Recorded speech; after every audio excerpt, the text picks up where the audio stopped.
শনিবার যুদ্ধবিরতি ঘোষণা করল ভারত পাকিস্তান। অথচ তার পরদিনই উত্তর পশ্চিম ভারতের বহু শহর ঢেকে গেল গা ছমছম অন্ধকারে। বিদ্যুৎ সংযোগ বিচ্ছিন্ন, আর তার পেছনে কারণ বলছে প্রতিরক্ষামূলক সতর্কতা। কিন্তু প্রশ্ন জাগে, এটা কি শুধু সতর্কতা নাকি নতুন যুদ্ধের প্রস্তুতি? রোববার সকালে ভারতীয় সেনাবাহিনী হটলাইনে সরাসরি বার্তা পাঠায় পাকিস্তানকে। বার্তায় ভাষা ছিল স্পষ্ট, যদি চুক্তি আবার লঙ্ঘন হয় ভারত চুপ থাকবে না।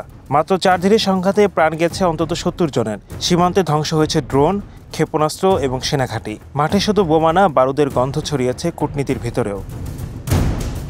এই যুদ্ধবিরতিকে স্বাগত জানিয়েছে জাতিসংঘ, বাংলাদেশ, কাতার, তুরস্ক, যুক্তরাজ্য সহ 30টির বেশি দেশ। কিন্তু এতে কি সত্যিই থামবে আগুন? সীমান্তবর্তী হাজারো মানুষ ঘরে ফিরতে শুরু করলেও তাদের ঘরবাড়ি তো ভস্মীভূত। ব্যবসা, জীবন, স্বপ্ন সব ভেঙে পড়েছে গোলার শব্দে। 1947 সালে দেশভাগের পর থেকে কাশ্মীর ছিল ভারত পাকিস্তান বিরোধের মূল কেন্দ্র। 1947, 1965, 1971 তিনবার বড় আকারের যুদ্ধে জড়িয়েছে এই দুই পারমাণবিক শক্তিধর দেশ।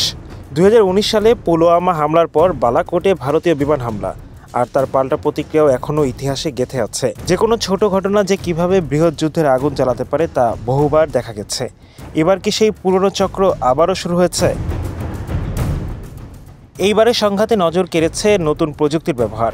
ড্রোন হামলা, জিপিএস গাইডেড ক্ষেপণাস্ত্র, electric jamming system.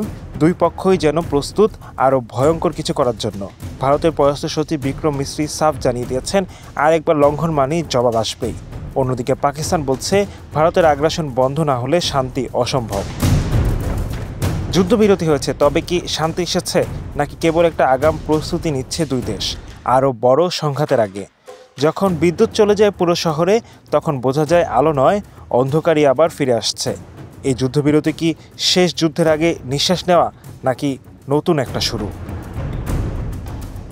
Hello Bangla news desk.